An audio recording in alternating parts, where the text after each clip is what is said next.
একটা মেয়েকে সবচাইতে শাড়িতেই ভালো লাগে। তাই মামুনির অ্যানিভার্সারিতে আমি শাড়ি পরে একটু ঢং করছিলাম। বিগত 5 দিন ধরে আমার জ্বর হওয়ার কারণে আমার এত বাজে অবস্থা, চেহারার দিকে তো তাকানোই যাচ্ছিল না। কি আর করার বলেন আপনারাই, যে প্রত্যেকটা মানুষ এখানে এসে এনজয় করবে কিন্তু আমি থাকবো না। আর তার একমাত্র মেয়ে হওয়ার কারণে আমি তাকে উইশ করতে পারছি না। এটা সবথেকে খারাপ একটা বিষয়। এদিকে আবার হচ্ছে আমার আকাশ ভাইরা চলে আসতেছে বলে প্রিন্স রায়হান এখানে চলে আসলো ওনাদের রিসিভ করতে। তো ভাইয়ারা সবাই চলে এসেছে, ভাবিও এসেছে, আমরা সবাই মিলে রিসিভ করছিলাম। আর ভাইয়া এত ভালো, আর বলার সঙ্গে সঙ্গে চলে আসলো, একবারও বললো না যে আমি ব্যস্ত আসতে পারবো না। আর সবাই তো ওনাদের দেখে ফিদা হয়ে গেছে, কারণ এত সুন্দর একজন কিউট মানুষ ভাবিকে নিয়ে চলে এসেছে। সবাই মামনিকে উইশ করছিল, মিমিকাই আপু ওখানে ছিল, ভাবিও উইশ করছিল। অ্যান্ড হচ্ছে আমরা খাওয়া দাওয়ার পর্বে চলে গেলাম। আর খাবারটা এত পরিমাণ টেস্টি হয়েছিল বলার মতন না। রোস্ট, গরম গোস, এগুলো এত পরিমাণ টেস্ট, এত লোভ লাগছিল, কিন্তু আমি তো খেতে পারছিলাম না। দুর্ভাগ্য আমার, আমি ভীষণ অসুস্থ, আমি থাকতে পারবো না বলেছিলাম বলে মামুনি অনেক কান্নাকাটি করছিল যে তার এরকম একটা বিশেষ দিনে আমি থাকতে পারবো না। আর আপনারা প্রত্যেকটা মানুষই জানেন আমি আমার মামুনিকে কতটা ভালোবাসি, তার সাথে আমি ফ্রেন্ডলি চলি। অ্যান্ড হচ্ছে ও আমার বন্ধু, ও আমার সব কিছু, ও আমার এ টু জেড। একসঙ্গে আমরা কতদিন আছি, বা হচ্ছে ছোট থেকে একসঙ্গে আছি। ও আমার একটা মানে কি বলবো, আমার শরীরের একটা অঙ্গ।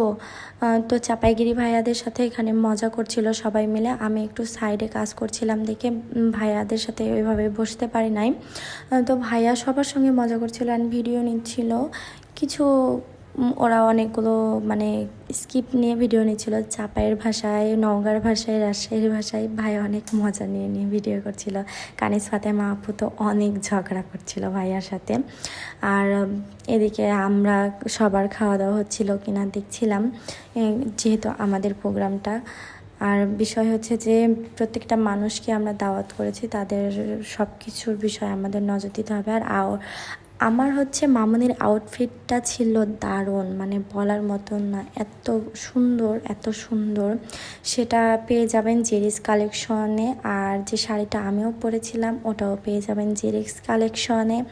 আর এগুলো আউটফিট জেরিস কালেকশনেই পেয়ে যাবেন, আপনারা চাইলে পেজ ভিজিট করে আসতে পারেন। খুব সীমিতভাবে সব কিছু সেল করা হচ্ছে। আর এখানে আমরা সবাই মিলে শেষের দিকে খেতে বসে গেছি। আমার পুচিটা আমাদের পাশেই আছে, আমার হচ্ছে সোহাগ সোনাটা, আমার বাচ্চাটা ওখানেই আছে, মানে আমার ছোট ভাই, যেহেতু সবাই বলবেন যে ঢং করে বলছি। আর এখানে আঙ্কেলের ফ্রেন্ড, আঙ্কেল আমাদের হচ্ছে তৃপ্তির যতগুলো মানে কর্মচারী বৃন্দ যারা আছে, এক একটা পার্ট ওনার সবাই মিলে আমরা একসঙ্গে খেতে বসেছি। তৃপ্তির ওনারাও খেতে বসেছে একসঙ্গে। আর ওনাদের সাথে আমি কথা বলতেছিলাম, অনেক দিন পর সবার সঙ্গে দেখা। আর আমি একটু অসুস্থ হওয়ায়, আমার চেহারা খারাপ হয়ে যাওয়ায় সবাই আমাকে জিজ্ঞেস করছিল তুমি কেন দিন দিন এমন হয়ে যাচ্ছ। এদিকে আমরা আবার কেক কাটার পর্বে চলে আসলাম, কারণ সন্ধ্যা হয়ে যাচ্ছিল, আমরা বেশি দেরি করতে পারছিলাম না। সবাই চলে যাবে বলছিল, অনেক টায়ার্ড, কারণ শুক্রবারের দিন, তার মধ্যে সবাই কোথায় না কোথায় যাইতো। আর 2টা থেকে, আমি তো 12টা থেকে একদম এত অসুস্থ থাকার পরেও সেখানে গিয়ে কাজ করছিলাম। কেউ ছিল না, আমি কাজ করছিলাম, জাস্ট আমাকে নিয়ে যাওয়া হয়েছে, আমাকে ওখানে রেখে সবাই সব দিকে চলে গেছে, আমি কাজ করছিলাম। কেক কাটার পর্বে সবাই চলে আসলাম, আর এখানে সবাই জমা হয়ে গেছিলো। আর ভাইয়ারা বর্ণা আপু এখানে ভিডিও করছিল, বর্ণা আপু সাইডে একটু ছিল, সবাই ছিল এখানে। বর্ণ 2.0, বর্ণ লাইফস্টাইল 2.0 পেজটা আপনারা একটু ভিজিট করে আসবেন, আমার পরিবারে যারা যারা আছেন তারা। আর এখানে হচ্ছে আঙ্কেল, মানে আমার বাবা আমার মামুনিকে প্রপোজ করছিল আই লাভ ইউ বলে।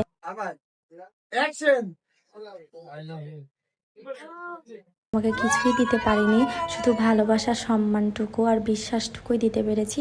আর আমার মামুনি বলছে যে তোমার ভরসায় আমি সারা জীবন কাটাই দিতে পারি। এর চাইতে কি লাগে বলেন তো। একটা সম্পর্কে বিশ্বাস, ভালোবাসা, ভরসা থাকলে আর কিছুই লাগে না।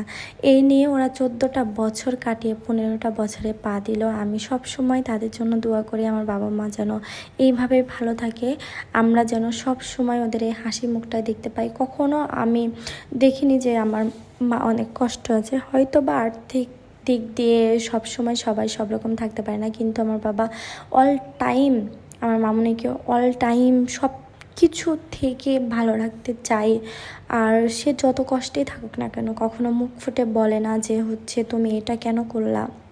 তাদের আজকের এই সুখের দিনটা দেখার জন্য আমি হয়তো বা এরকম এক্সাইটমেন্ট কাজ করছে। আজকে আমি ওদের এই হ্যাপিনেস দেখে অনেক ভালো লাগছে। অনেক ছোট যখন ছিলাম তখন তাদের বিয়ে হয়, এখন থেকে 14 বছর আগে, তাহলে আমি কত ছোট ছিলাম। তখন থেকে দেখে আসতেছি দুইটা মানুষ একভাবেই আছে জোড়া হয়ে, তাদের মধ্যে কখনোই কোনো ফাটল আসেনি, কোনো ঝামেলা হয়নি। তাদের সম্পর্কটা আল্লাহর দেওয়া একটা বড় নিয়ামত। আর সবাই সবাইকে কেক খাওয়াচ্ছিল, আকাশ ভাইয়া, প্রিন্স রায়ান আঙ্কেল আমাকে খাইয়ে দিচ্ছিল, আমি আঙ্কেলকে খাইয়ে দিচ্ছিলাম। আর আমি অসুস্থ থাকায় এদিকে বর্ণ আপু ছিল, আমি আপুকে কিছু খাওয়াতে পারছিলাম না। আর আপু অসুস্থ, আপু তারপরও অনেকক্ষণ ছিল। এদিকে আমরা ফটোশ্যুটে চলে আসলাম, ফটোশ্যুট করব। আমি অসুস্থ থাকার কারণেও যে লং টাইম ধরেছিলাম, আর আমাদের ক্যামেরাম্যান ওখানেই ছিল। আর আপনাদের যদি ক্যামেরাম্যান লাগে তাহলে কমেন্টে জানাই দিতে পারেন, কারণ আমাদের নিজস্ব একটা ক্যামেরাম্যান আছে। আপনাদের অনেকক্ষণ শাড়ি পরে থাকার কারণে বিরক্ত লাগছিল, কি করার, এখন আমি তো ফটোশ্যুট করতেই হবে আমাকে। আর ফটোশ্যুট করব, এত সুন্দর করে শাড়ি পরেছে আর ফটোশ্যুট করব না তা কখনো হয়। আকাশ ভাইয়া বলছে এই আপু আই জেরি তোর সাথে ফটো নেব, আর আমি বলছি ভাইয়া একটু দাঁড়ান, আমি আপনার সাথে ঢং করে একটু ফটো নিই।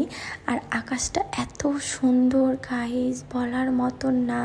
ভাবিদের সঙ্গে মামুনিরা ফটোশ্যুট করে নিচ্ছিল, আর এইদিকে সবাই ছিল।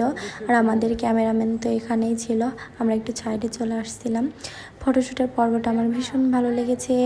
আর আমি সবার সঙ্গে ফটো নিচ্ছিলাম, আর বিশেষ করে আমার মামুনি আর বাপ্পাটা এত ভালোবাসি ওদের, আমি বলার মতন না, অনেক ভালো লাগে গাইজ। আমি বলতে বলতে ইমোশনাল হয়ে পড়ছি। আর ওরা আমাকে যা দেয় আমি কখনো দিতে পারি না, মেন্টালি অ্যান্ড সব দিক দিয়ে আমাকে সাপোর্ট করে সব সময়, অল টাইম।